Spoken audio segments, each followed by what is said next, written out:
Hello and welcome to the Post-Gazette Penguins podcast. I'm your host, King Jemison, back from my own holiday hiatus, just like the team. And Jason Mackey is traveling back from Chicago today, where the Penguins picked up a much-needed win coming out of the holiday break last night, recording this on a Monday morning. That game was Sunday, and after losing 9 of 10 going into Christmas, the Penguins won 7-3 in Chicago. And that could not have come at a better time and perhaps could set the tone for the rest of the season.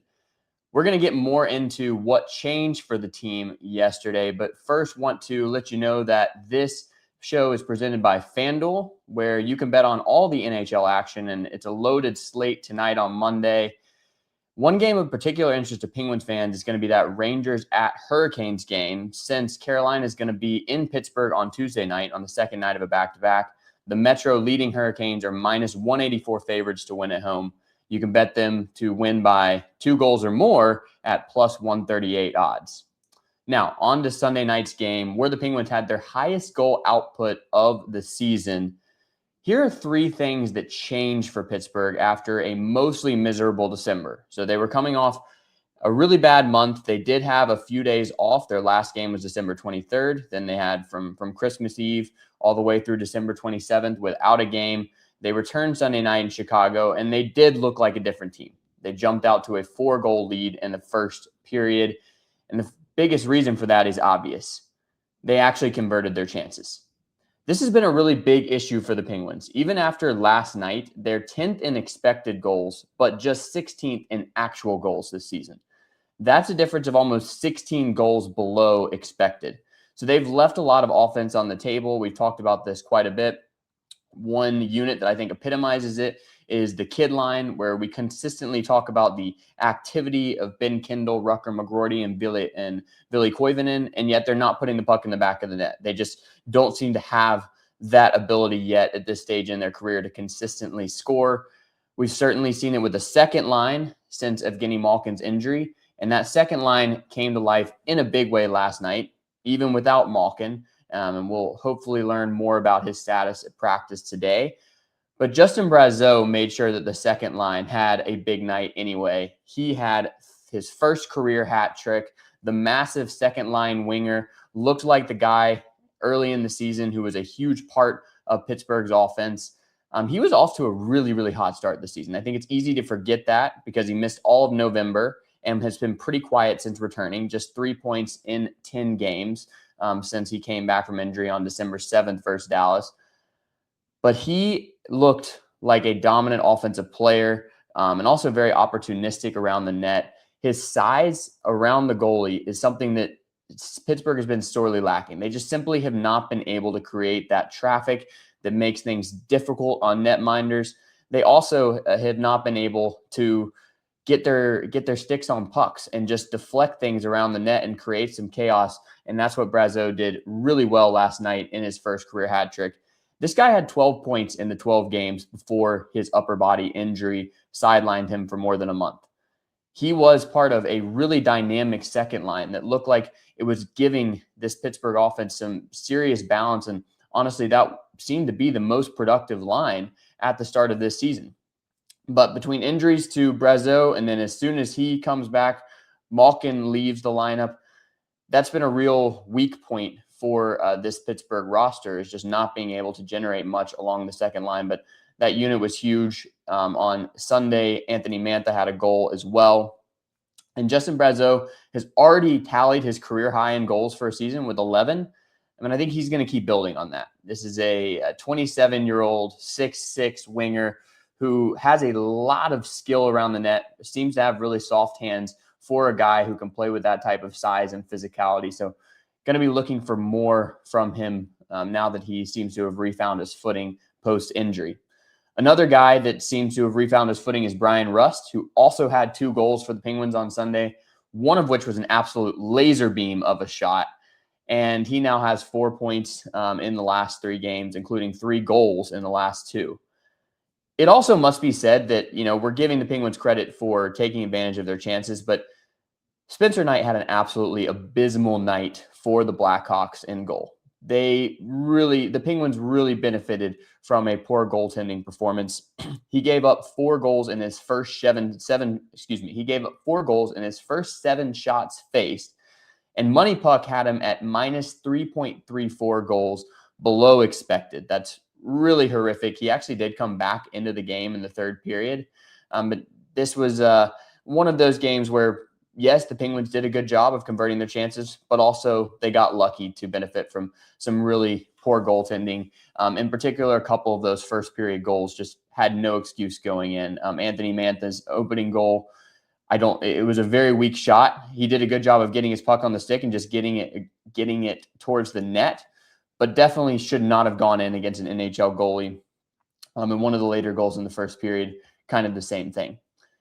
But that brings us to the second thing that changed, because whereas Chicago had a really tough day in net, Arturs Silovs actually performed at that position for Pittsburgh. He gave up a goal with less than a second remaining to kind of hurt the stat line a little bit, and that's something that's a bit traumatic for Penguins fans. I know they don't want to see goals in the final second. They don't want to see third period goals, but Pittsburgh was able to hold on to its 7-2 lead going into the third period. And yes, the Blackhawks had some opportunities in that third period, but Silovs largely shut them down. And he's now won his last 2 starts after a really long bad stretch. It looked like this guy should not be in the Pittsburgh goalie rotation. It was like, let's just ride Tristan Jarry or just ride Stuart Skinner, because it is not working when you put in Silovs. But he's looked like a different guy. And I think winning that shootout against Montreal back before Christmas that snapped an 8-game losing streak and snapped his own personal shootout struggles, that was huge for his confidence, and I think it bled over into Sunday. If you were going to roll with just one goalie moving forward, and I don't think Pittsburgh should, but if they were, I think you'd have to give Silovs a couple starts in a row here and over Stuart Skinner. He certainly played better than Skinner in these last couple of starts. That being said, I would continue to rotate them and see if you can get Stuart Skinner hot.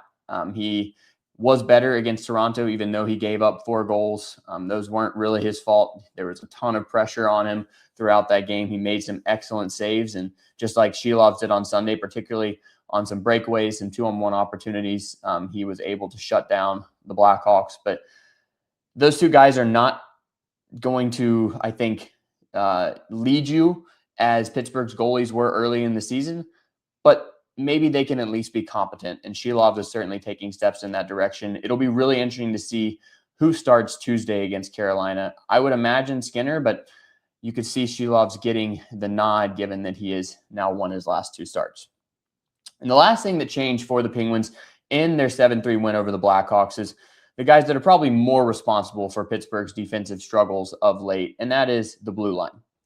We got to give it up to Ryan Shea, who had 3 assists and was an incredible +5 in Chicago on Sunday. He basically got demoted to the third pair with Brett Kulak moving into that second pairing alongside Chris Letang. But he actually has the highest plus-minus of any Penguin this season at +14. And he was leading that category coming in to Sunday night's game as well. It wasn't just all the work of that +5. This guy is been a pretty competent defenseman, and he's provided 16 points. He's given you some offense, largely through assists. His longtime defensive pairing partner, Chris Letang, is a 0 for the season. Now, plus-minus, we know it's an archaic stat. It's not perfect, but I think that's pretty telling for how well Ryan Shea has played. I also like the pairing with Jack St. Ivany, who had a couple assists on Sunday as well. Since coming back into the lineup, I think he's been pretty solid for the Penguins, and I think those guys should stick together, and I would give them de facto second-line minutes. Yes, I think Chris Letang, when they tweet out the lineup, is still going to be in that second pairing with Brett Kulak, but I would give Shea and St. Ivany more minutes, more ice time until you see something change, because right now they look like a pretty solid pairing, and we know the Penguins desperately need some good play on the blue line.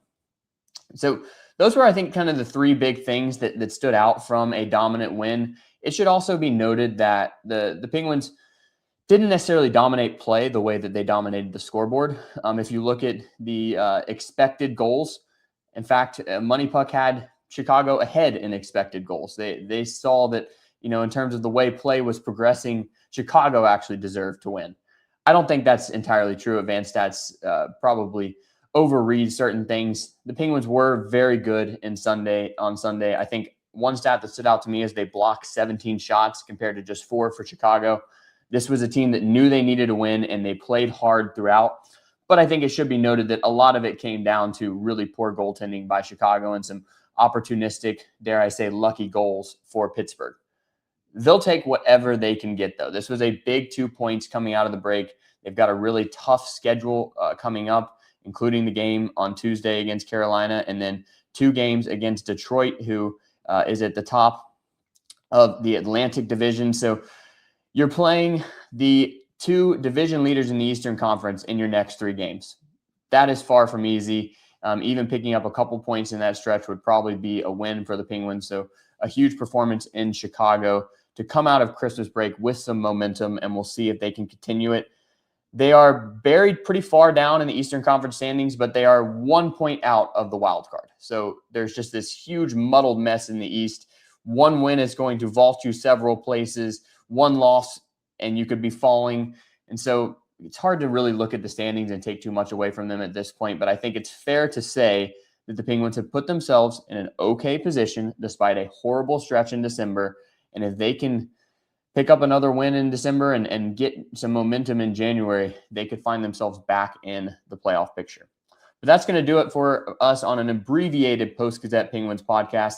I'll be covering practice today, so look out for a story from Cranberry as well as all of our other Penguins content at post-gazette.com. You can read Jason Mackey's recap of the win in Chicago and also an analysis piece on some of the lineup changes as a result of people coming back that have given this Pittsburgh roster some balance and something they're going to need moving forward. So please subscribe there on post-gazette.com, and please like and subscribe wherever you're seeing this podcast as well. We're going to continue coming at you 3 times a week on this Post-Gazette Penguins feed. We'll be back on Wednesday to talk about that game against Carolina. Happy holidays, everybody, and have a great day.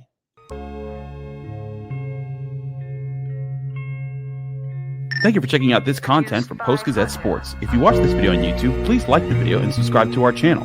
For all of the sports coverage the Post-Gazette has to offer, visit post-gazette.com.